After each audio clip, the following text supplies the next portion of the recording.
एक राजा के 3 प्रश्न। ईश्वर एक है कि अनेक है, तो रहता कहां है, मिलता कैसे है। तीसरा, करता क्या है।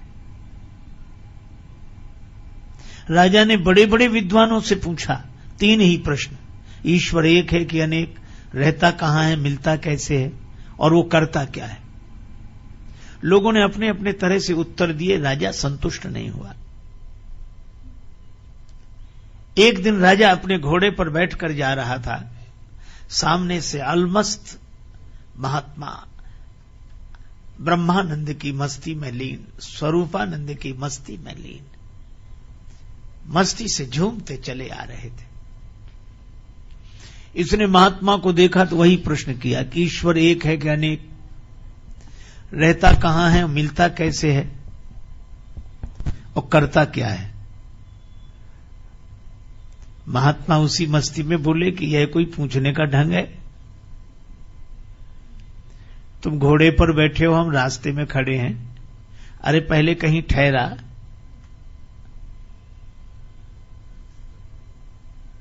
मैं विश्राम करूं, मेरे खाने पीने की व्यवस्था कर, फिर श्रद्धा पूर्वक पूछना। श्रद्धावान लभते ज्ञानम। यह तो उद्दंड का ढंग है, श्रद्धालु का नहीं। राजा समझ गया कि यह महात्मा वैसे नहीं है। हाथ जोड़कर बगीचे में ले गया। बगीचे में एकांत में कुटिया थी, सारी व्यवस्था थी। महात्मा जी को ठहरा दिया, सब व्यवस्था हो गई। 2 दिन बाद राजा गया कि महाराज अब मेरे प्रश्नों का उत्तर। महात्मा बोले, अकेले में सुनना चाहते हो कि सबके बीच में। राजा ने कहा कि सबके बीच में हो तो और अच्छा, सब समझ लेंगे। महात्मा बोले, तो सबको इकट्ठा करो। महाराज तो ये आज 1-2 दिन में तो सब इकट्ठे नहीं हो पाएंगे। हम सूचना करेंगे और तब धीरे धीरे धीरे सब लोग इकट्ठे होंगे। महात्मा ने कहा, तो हमें भी कोई जल्दी नहीं है, आराम से इकट्ठा कर लो सबको, और जब सब इकट्ठे हो जाएंगे तभी हम उत्तर देंगे। लेकिन हमारे पास अब मत आना, जब जिस दिन लोग इकट्ठे हों उसी दिन आना, और हम आराम से रहेंगे। राजा चला गया।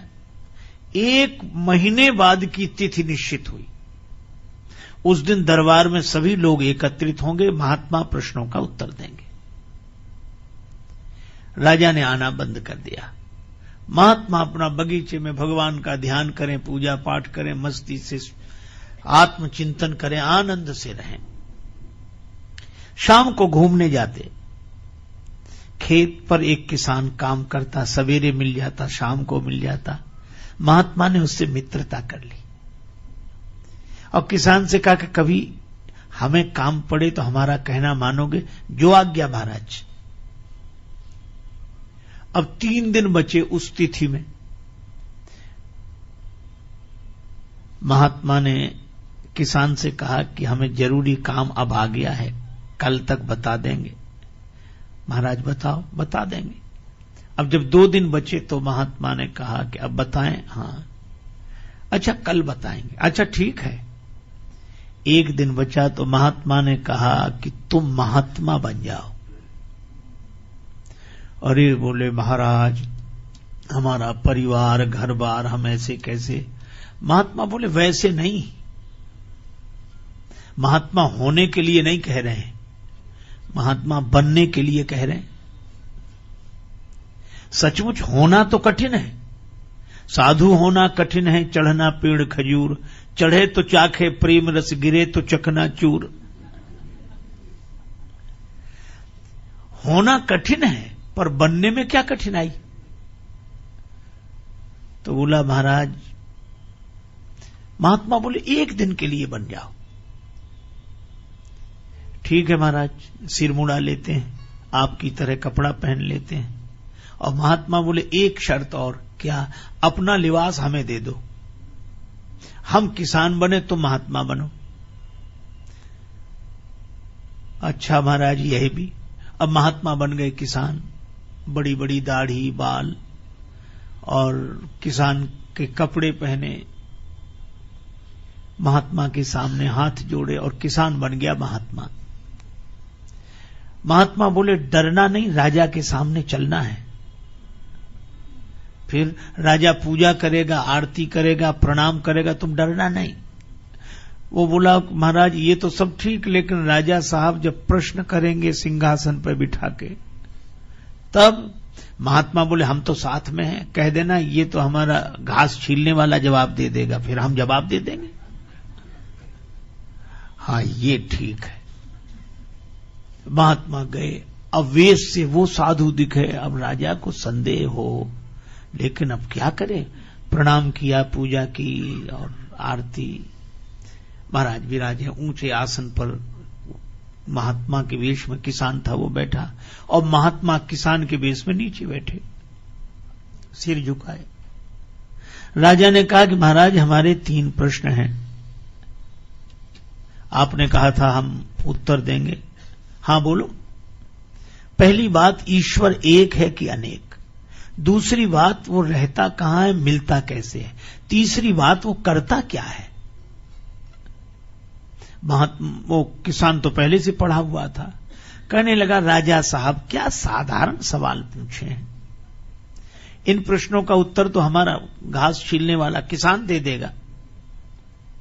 राजा को लगा कि इतना सब आयोजन किया और ये कहते किसान दे देगा, पर महात्मा बैठे थे किसान के रूप में, कहने लगे हां राजा साहब पूछो, मैं उत्तर दूंगा, गुरुजी ने हमें सब बता दिया, मैं उत्तर दूंगा, पूछो। अच्छा चलो भाई किसान तुम ही बताओ। राजा ने कहा कि वह ईश्वर एक है कि अनेक? किसान ने कहा कि राजा साहब मैं बिना पढ़ा लिखा किसान, और आप पढ़ाई लिखाई के सवाल पूछते हो, कोई एक है कि अनेक है, तो फिर निर्णय कैसे हो? एक काम करो राजा साहब, आप कुछ मणियां मंगा लो, ठीक है, गिनना आप, फैसला हम करेंगे। राजा बोला ये ठीक है। एक थाल में मणियां आ गई। अब राजा ने गिनना शुरू किया, एक मणि उठाई, और एक मणि उठाकर राजा बोला 1। किसान ने कहा बिल्कुल ठीक, रख दो, रख दी। अब दूसरी मणि उठाई, राजा बोला 2। किसान के रूप में महात्मा थे, वो बोले झूठ बोलते हो, देखो हाथ में 2 है कि 1? कहा है तो 1। बोले फिर 2 क्यों कहते हो? महाराज लिखा है ऐसा। अरे लिखा है पर देख देख कर, दिखने में 1 है कि नहीं? अच्छा वैसे 1 है? बोले हाँ है तो 1 ही। बोले फिर 2 क्यों बोलते हो? अब उसने कहा गिनती मुश्किल हो जाएगी। तीसरी मणि उठाई, 3। महात्मा बोले फिर झूठ बोले, 3 नहीं है 1 ही है, 2 नहीं है 1 ही है, 4, 5, 6, 7 नहीं है 1 ही है, 1 के बाद भी 1 ही है।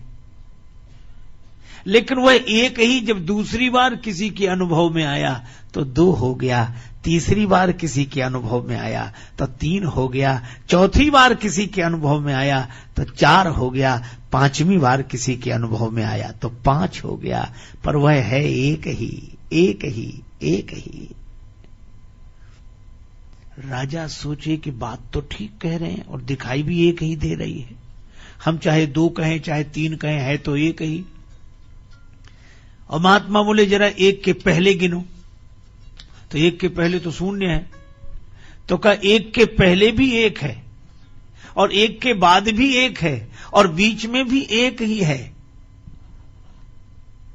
इसी तरह परमात्मा 1 ही है, पर दूसरी बार किसी को मिला तो 2 हो गया, तीसरी बार किसी को मिला तो 3 हो गया, चौथी बार किसी को मिला तो 4, 5वीं बार किसी को मिला तो 5। पर वह एक है, एक है, एक है, एक के पहले भी वही एक है और एक के बाद भी वही एक है और बीच में भी वही एक है। राजा ने तो हाथ जोड़ लिए कि महाराज ऐसा समाधान नहीं सुना, न कोई चौपाई, न दोहा, न श्लोक, न कोई ग्रंथ, किसी का प्रमाण नहीं। और गिनने की सही बात है, हम देखते हैं तो एक ही दिखता है। ये 2, 3, 4 तो हमें सिखा दिया गया है, पढ़ा दिया गया है। अगर ये सीखी हुई पढ़ाई छोड़कर देखें तो एक ही है। बड़ा सुंदर उत्तर दिया महाराज, हम मान गए कि ईश्वर एक है, एक है, एक। अच्छा एक बात बताओ, रहता कहां है, मिलता कैसे? महात्मा बोले तुम कठिन कठिन सवाल पूछते हो, खिलाते पिलाते कुछ हो नहीं। तो महाराज क्या, दूध मंगाओ। एक कटोरे में दूध आ गया। अब वो महात्मा दूध तो पिए नहीं, दूध में उंगली घुमावे ऐसे। अरे ये दूध में उंगली क्यों घुमा रहे हो? महात्मा बोले सुना है इस दूध में घी रहता है, तो हम सोचते हैं घी निकाल कर खा लें। राजा बोला आप भी पागलों जैसी बातें करते हैं, दूध तो रहता है पर ऐसे थोड़ा ही मिलता है। कैसे मिलता है? और दूध को जमाना पड़ता है, दही बनाना पड़ता है, फिर मंथन करना पड़ता है, फिर मक्खन निकलता है, फिर आग में तपाना पड़ता है, तब घी मिलता है दूध में ही। पर बातों से नहीं मिलता है, उसकी विधि है, उसका पालन करने से मिलता है। महात्मा ने कटोरा रख दिया, दूध पी लो का, दूध नहीं पीना, तुम्हारे प्रश्न का उत्तर देना था। तुम कहते हो रहता कहां है और मिलता कैसे है? जैसे दूध में घी रहता है, इसी तरह परमात्मा तुम्ही में समाया हुआ है, तुम्ही में समाया हुआ है, लेकिन वह बातों से नहीं मिलता, उसकी विधि है। पहले निष्ठा जमानी पड़ती है, फिर विचार की मथानी से उसे मथना पड़ता है, तब वैराग्य का मक्खन निकलता है, फिर तपस्या की अग्नि में तपाते हैं, तब घी प्रकट होता है। वह इसी तरह वह परमात्मा तुम्हारे भीतर से ही प्रकट हो जाएगा, पर उसकी विधि है। राजा बोला कमाल का, ऐसा उत्तर नहीं सुना। अच्छा एक अंतिम सवाल, करता क्या है?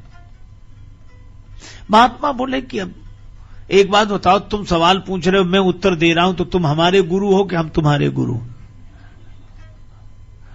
राजा बोला गुरु तो आप ही हो। महात्मा बोले फिर ये कोई ढंग है कि तुम सिंहासन पर राजा बने बैठे रहो, हम नीचे बैठे रहे? फिर उतरो नीचे।